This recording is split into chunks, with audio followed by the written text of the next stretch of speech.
समझ में नहीं आता मैं बार बार सागर साहब को क्यों फोन करती हूँ, क्यों उनसे मिलना चाहती हूँ, क्यों उनकी तस्वीर मेरी आंखों के सामने घूमती रहती है, क्यों क्यों? बॉस ने कहा है शाम को देर से आएंगे। कोठी, आप तुम मुन्ना के साथ कब से हो? मैं बॉस का साथ ही शहर में आया था। और मुझे कब से जानते हो? जब से बॉस आपको जानते हैं। तुम सागर प्रताप सिंह को जानते हो? बहुत अच्छी तरह से। हाँ बॉस, मैंने खबर कर दी है जी। मैं घूम फिर के सागर पे क्यों हो जाती हूँ? मुन्ना ठीक कहता है, इसने मेरा दिमाग खराब कर दिया है। आज के बाद मैं इस बारे में कभी नहीं सोचूंगी, बिल्कुल नहीं सोचूंगी।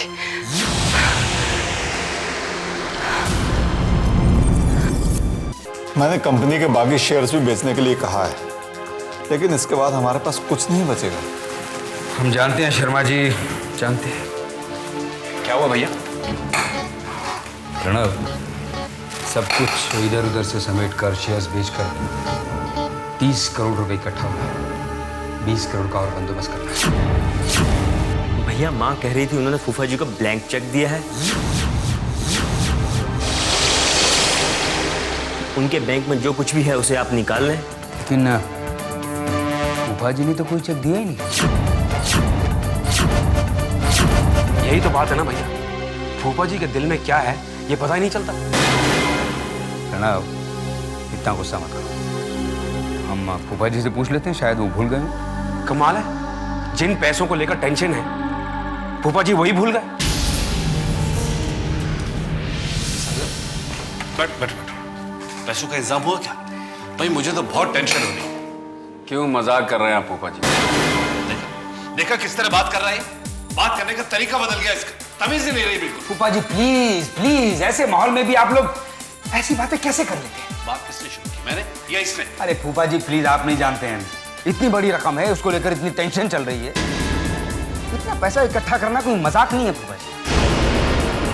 वो तो मैं जानता हूं बेटा, वो मेरे रामपुर का मकान है, तुम उसे बेच सकते हो। करना तो मैं बहुत कुछ चाहता था बेटा, लेकिन क्या करूं, कुछ कर ही नहीं सकता। फूफा जी, आपने हमारे लिए इतना सोचा, हम उसके लिए आपके बहुत आभारी हैं। पर माँ ने आपको एक चेक दिया था, वो आपने नहीं दिया। ये भाभी की याददाश्त बड़ी पक्की है, कुछ भी भूलती नहीं है। भूल गए क्या? भूल गए कि माँ ने आपको चेक दिया था? बोलूंगा क्यों क्यों क्यों क्यों बोलूंगा? दिया था, बिल्कुल दिया था। तो मैंने सोचा कि तुम लोग पैसे देना ही नहीं चाहते हो, तो मैं खुद ही हिसाब करके उसको दे दूंगा। कहाँ जाएंगे आप हिसाब करने फूफा जी? आपको हिसाब करने की कोई जरूरत नहीं है, वो काम आप हमारे लिए छोड़ दीजिए प्लीज। ठीक है, चेक कर दूंगा मैं तुम लोग, जो तुम्हारी मर्जी है करो। बड़ी मेहरबानी होगी आपकी।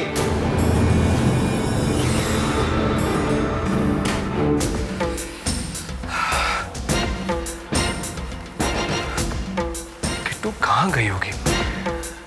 पता नहीं बेचारी किस हाल में होगी।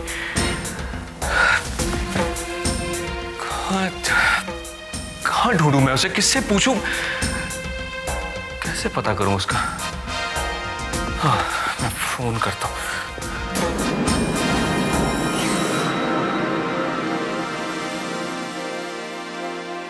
नहीं, अगर वो अपने मम्मी पापा के पास जाती तो मुझसे जरूर कांटेक्ट करती। नहीं, वो वहां नहीं गई होगी। मैं भी ना बेवकूफ हूं। मैं ऐसे ही मैंने तारा से झगड़ा कर लिया, क्योंकि तारा ही है जो मुझे किट्टू के बारे में बता सकती है। अगर मैम को कुछ भी पता चलेगा तो तारा को जरूर बताएंगी। मैं तारा से बात करता हूं।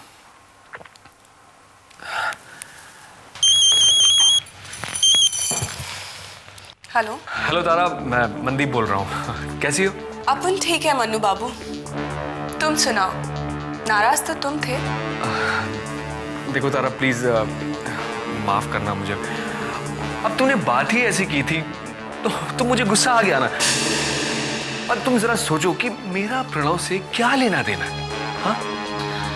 अपन जानते हैं मन्नू बाबू, तुम्हें तो सिर्फ किट्टू से लेना देना है।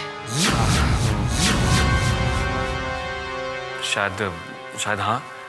ये झमूरा ठीक रहेगा किट्टू को भगाने में। अपन इसकी मदद ले सकते हैं, और अगर इसके साथ वो ना भागे तो उसे खल्लास करके इल्जाम बेचारे इस आशिक पर लगा सकती है। हेलो हेलो तारा, सुन रही हो? मैं हेलो। हाँ हाँ मन्नू बाबू, सुन रही हूँ। अपन जानती है तुम आज भी किट्टू को बहुत प्यार करते हो। शायद ऐसा ही है। मन्नू बाबू, अपन को अगर कुछ भी पता चलेगा किट्टू के बारे में तो अपन तुम्हें जरूर बताएगी। ओके? अब तारा, मैं तुमसे मिलना चाहता हूँ। अब अपन 1-2 दिन में तुमसे मिलने आती है। Okay? Okay, bye.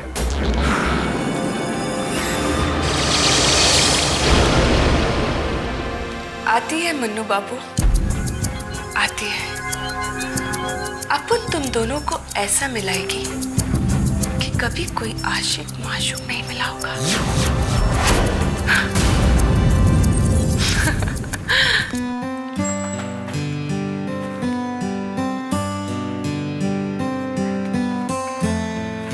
Good morning भैया। अरे आओ अजय, गुड मॉर्निंग। बैठो। और क्या खबर लाए हो? हाँ भैया, मैंने मुन्ना भाई से बात कर ली है। वो मिलने के लिए तैयार है। उसने हमें कल शाम 4 बजे ब्लू स्टार क्लब में बुलाया है। ब्लू स्टार क्लब कल शाम 4 बजे? हाँ जी भैया। नहीं नहीं अजय, नहीं। एक तो कल वैसे हम बहुत लेट हो जाएंगे, दूसरा हम उससे बाहर मीटिंग नहीं कर सकते क्योंकि पुलिस और मीडिया सबकी आंख हम पर लगी हुई है। तो आप बताइए भैया, आप कहाँ मीटिंग करना चाहते हैं? उसे कहो कि यहाँ हमारे ऑफिस में आ जाए। वो शायद यहाँ नहीं आएगा भैया। अजय, उससे रिक्वेस्ट करके देखो, उसे समझाओ, उसे हमारी प्रॉब्लम समझाओ। हमें उम्मीद है कि वो जरूर मान जाएगा। ठीक है भैया, मैं कोशिश करता हूँ। अरे हाँ अजय, सुनो, इस बात की खबर हमारे और प्रणव के सिवाय किसी और को बिल्कुल नहीं लगनी चाहिए। जी भैया, ठीक है।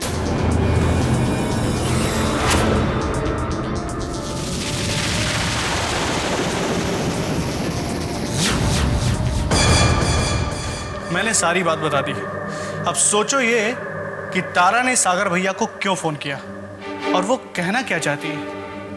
सनी, तुम्हें पक्का यकीन है ना कि फोन तारा नहीं किया था? नहीं, रात को मुझे सपना आ रहा था, वो मैंने तुम्हें सुनाया है। इतना गुस्सा क्यों करते हो सनी? अगर वो तारा है तो हमारे लिए बहुत बड़ा खतरा बन सकती है। बेटा, सोचने की बात यह है कि वो सागर को बताना क्या चाहती थी। कहीं वो हमारा राज तो नहीं खोलना चाहती?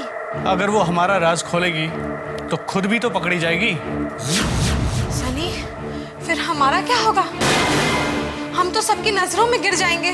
क्या पीहू डियर, तुम सारे उल्टे सीधे काम इतनी हिम्मत से करती जा रही हो और छोटी सी बात से इतना घबरा रही हो। ये छोटी बात है? बिटिया, घबराओ मत। मेरी एक बात ध्यान से सुनो। ये याद रखो, लोहा ही लोहे को काटता है। मतलब ये कि जैसे तुम तारा को कहती हो कि अगर किट्टू उसके सामने आए तो तारा को यह साबित करना होगा कि वही किट्टू है। उसी तरह अगर तारा तुम्हारे खिलाफ कोई भी कदम उठाए तो बेटा तुम ठान लो, तुम्हें भी ये साबित करना होगा कि तुम तारा को जानती ही नहीं हो। वो तो कोई फ्रॉड है जो किट्टू को गायब करके उसकी जगह उसके घर में ऐश करना चाहती है। वाह काका, वाह, व्हाट अ वंडरफुल आइडिया काका, थैंक यू सो मच। बस मेरे बच्चों, ये सब भूल जाओ और अपने अपने काम पर रहो, बाकी वक्त पे छोड़ दो, जो होगा देखा जाएगा। यस काका।